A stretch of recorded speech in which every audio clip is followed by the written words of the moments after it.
A gente até tenta não pensar, né? Deixar passar batido assim. Mas uma hora ou outra, nós vamos refletir sobre o que queremos para o próximo ano. Por exemplo, seja viajar, eu quero. Estudar também quero. Comprar algo que você sonha bastante para melhorar a sua qualidade de vida, melhorar a sua casa. A gente tem isso, né? Vamos assumir. Agora, para que tudo isso dê certo, é preciso o quê? Dinheiro. Vamos ser realistas? Sim. Para que tudo dê certo, o ideal é começar aí as suas metas pelo planejamento financeiro. E com a gente hoje, ela que é economista, jornalista, minha amiga Priscila Mundim, que está conosco nesse último dia do ano. Lindo! Não é? Lindo. E para a bom. gente já cuidar do nosso dinheirinho para realizar sonhos. A gente estava discutindo isso na redação, sabe, Pri? Não adianta, eu quero viajar. Se eu não tiver meu planejamento financeiro, não dá certo, Nada dá né? certo. Começa por aí. Todo mundo quer emagrecer, quer guardar um pouco de dinheiro no ano novo, né, Mônica? Então, assim, não tem como. Existe a necessidade da gente fazer esse planejamento. Então, é essencial, eu até digo que um pouco antes. Se você ainda não olhou para isso, lá no mês de novembro, dezembro, ainda está em tempo, é hora de revisar a sua vida financeira, olhar para os seus gastos, suas receitas, olhar para a sua atividade profissional, porque a gente tem muitos profissionais que são autônomos, né? Profissionais liberais. Então, a gente precisa olhar para essa atividade com estratégia. Então, é essencial fazer esse retrospecto, né? Olhar como foi o ano e começar mesmo a traçar esses pontos que são importantes para você em 2025. Viagem, né? Então. Viagem, carro, o que mais? Trocar de carro, sei lá, melhorar o aparelho celular, trocar por os um equipamentos melhor, eletrônicos, trocar sim. aqueles utensílios, né? Sim. Aqueles aparelhos eletrodomésticos que já estão capengando, Dar né? uma reformada na casa. Exato. Isso é muito essencial. O brasileiro tem a casa como um lar, um aconchego, um refúgio, conforto. né? Cada vez mais. Isso. Né? Então, a gente tem que olhar para essas necessidades, mas para que a gente possa realizá-las, a gente precisa do planejamento sim, viu, Mônica? Não tem como fugir, Você sabe que isso surgiu numa reunião de pauta na semana passada, que a gente chamou, né? Estávamos todos nós lá na redação e justamente falando, mas para fazer, até para ir para academia, você quer ir para academia, precisa de grana, né? Precisa. Você se organizar ali o ano todo. Agora, quer fazer uma pergunta para a Priscila? Aproveita, porque a inteligência que chegou, parou, 99897.000 o nosso WhatsApp. Vou ver se eu consigo ir lá no nosso canal do YouTube também para você participar. E a Priscila preparou para a gente, digamos, uma pequena aula, para que você não tenha medo de olhar para o seu planejamento e perceber que você pode se surpreender. Pessoal, pode colocar aí para a gente, o pessoal do exibidor vai colocar lá um planejamento financeiro. Primeiro, faça seu orçamento pessoal e doméstico. Como assim, Priscila? Não tem jeito, a gente tem que começar pelo dever de casa. Olhando as receitas, as nossas despesas e casando essas informações, que é o nosso orçamento pessoal ou doméstico. Pessoal, porque claro que a gente pode ter, né, pessoas que estão solteiras, que a gente está fazendo esse orçamento sozinha.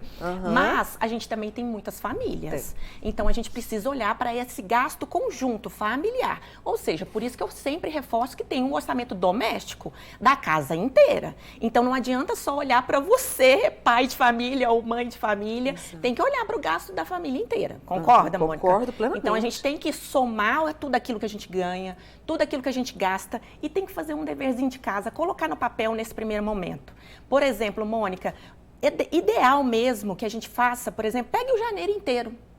Janeiro é um mês morto na vida de muita gente, concorda? Concordo. Então, é a hora da gente olhar para isso com atenção. Tá. Use o janeiro para poder fazer o seu orçamento doméstico. Você já está estabelecendo uma meta para você, porque você está olhando para as suas finanças de forma estratégica.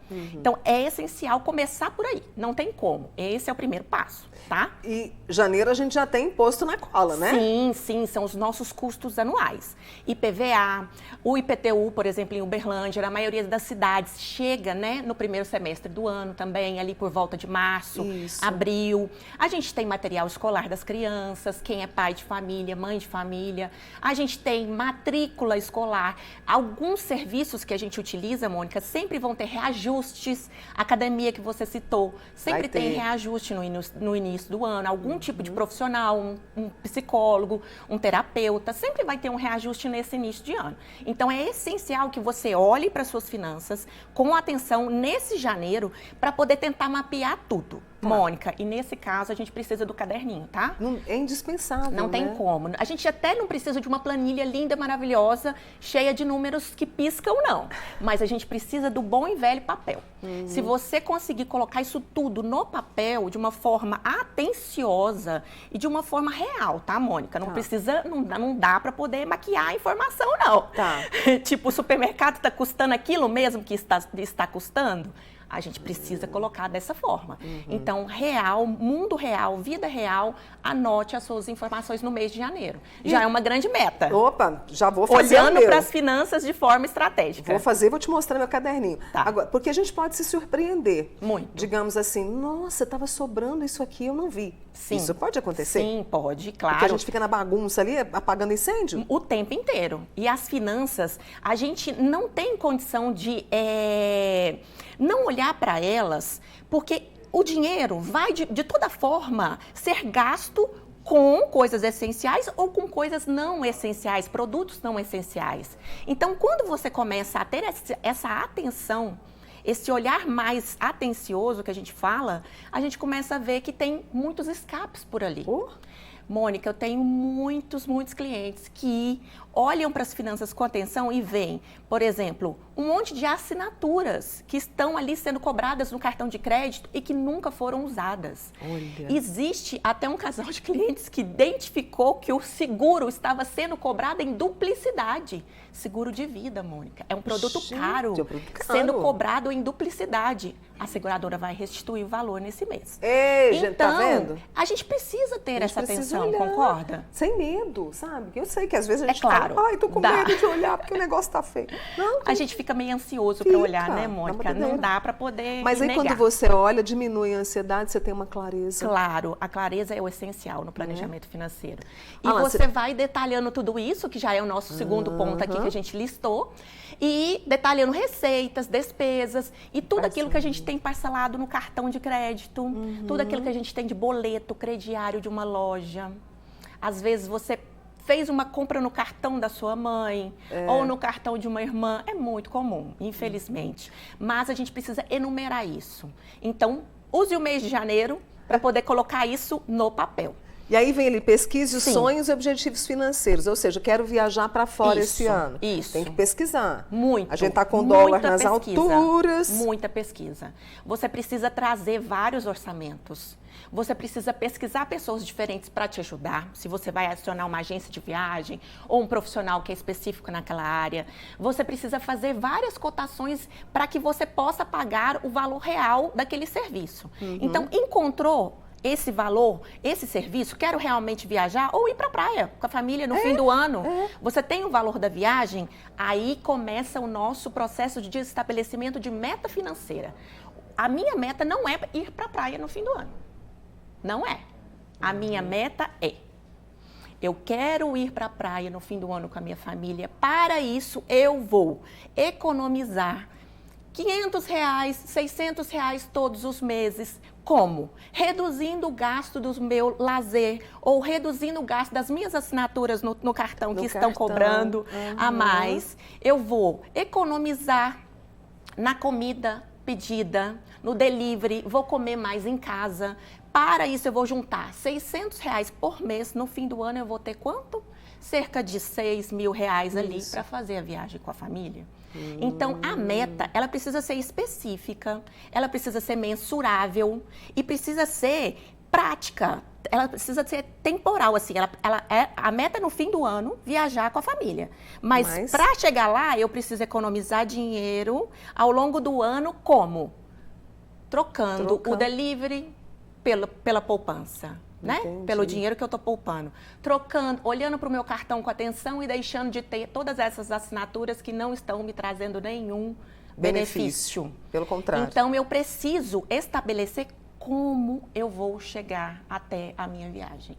Porque, Mônica, viajar todo mundo quer, emagrecer todo mundo quer. Mas como nós faremos isso? É a pergunta principal. Para você pensar. enquanto isso aí, eu já sei que tem gente perguntando aqui para a Priscila Mundim, ela que é economista e também jornalista.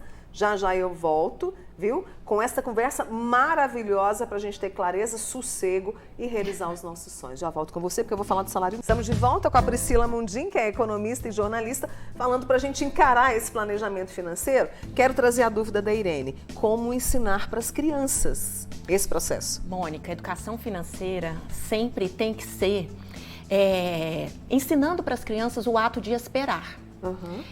Desde que as crianças são bebês, elas precisam aprender a esperar. Aprender a esperar a mamar, a ter a mãe ali naquele momento, os pais, um cuidador. Então, na educação financeira não é diferente. A gente precisa, o maior ensinamento que a gente pode dar para os nossos filhos é que eles não podem ter tudo. Existem coisas que eles precisam e existem coisas que eles só querem.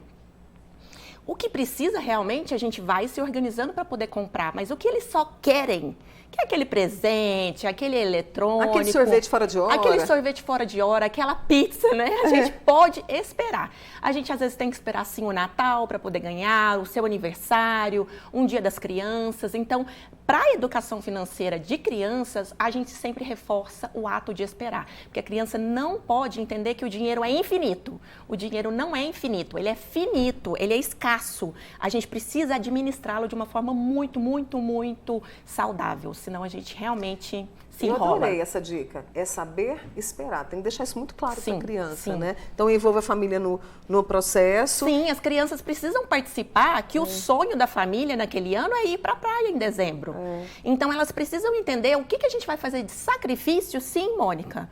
Não é o sacrifício naquela palavra sofrida, não. Mas o que a gente vai abrir mão para conseguir esse objetivo? Né? Qual que é como a gente vai chegar até lá? As crianças precisam participar. E tomar decisões sobre redução de despesas, Sim, né? é aquilo que a gente falou. A gente precisa entender o nosso orçamento. Onde a gente vai conseguir mexer? Não, pode ter. A gente consegue, sim, sempre dar uma olhadinha com atenção, Mônica. A gente precisa reduzir despesas para encaixar aquele dinheiro que vai sobrar, que é poupando dinheiro. Poupando dinheiro. Poupando dinheiro é dinheiro que sobra, desequilibrando o seu orçamento. Você precisa ganhar mais do que você gasta. Então, a gente começa a ter um saldo positivo que vai ser direcionado para o seu objetivo financeiro. E aquela meta que você estabeleceu mensalmente vai começar a se tornar muito mais viável, concorda? Concordo demais. E a gente está falando assim, né? Porque no nosso país, infelizmente, há uma desigualdade gigantesca, enorme. né? Sim. Mas quem está ali com um orçamento um pouco apertado consegue fazer isso, por mais difícil que pareça? Talvez o objetivo dessa família, Mônica, ele seja um objetivo mais tímido. Talvez seja, por exemplo, trocar algum eletrodoméstico da casa, comprar uma televisão nova, talvez trocar o celular. Então, o objetivo financeiro tem que ser realista dentro do seu orçamento. Porque não adianta você ter um orçamento pequeno, ter uma renda pequena, teoricamente, e ter um objetivo muito grande além da sua capacidade. E então, acompanhar esse plano mensalmente para fechar, é o X da questão. Mônica, não dá para chegar em dezembro e entender que, nossa, meu ano financeiro foi uma lástima, foi muito ruim. Não dá. Você precisa acompanhar aquilo que você estabeleceu para você de 3 em 3 meses. Eu diria até que mensalmente. Se você for realmente dedicado, olhe para isso mensalmente. Se não, olhe para isso trimestralmente, porque aí você consegue rever a rota. Porque se você chega em dezembro e não conquistou nada, aí vem aquele sentimento ruim que a maioria fica nessa época do ano. Meu ano foi ruim, eu não consegui nada. Trabalho tanto, não vejo a cor do meu dinheiro. Você revisou as suas metas ao longo do ano ou deixou só para poder olhar para agora, em dezembro? Então, olhe para isso com frequência. Reveja a sua vida. O ano tem 12 meses, dá tempo da gente fazer muita coisa, Mônica. E é uma educação financeira que a gente fez questão de trazer hoje com a ajuda, né, da querida Priscila, para evitarmos a inadimplência que é altíssima no nosso país. Infelizmente, infelizmente, o orçamento das famílias está cada vez mais apertado, levando para esse tipo de situação. E a gente não quer isso de jeito nenhum, você vai sempre te ajudar. Priscila, infelizmente. Obrigada. Feliz ano novo para a gente. Prazer que ter você aqui cresça comigo. mais ainda. Amém, nós todos, tá? Muito obrigada.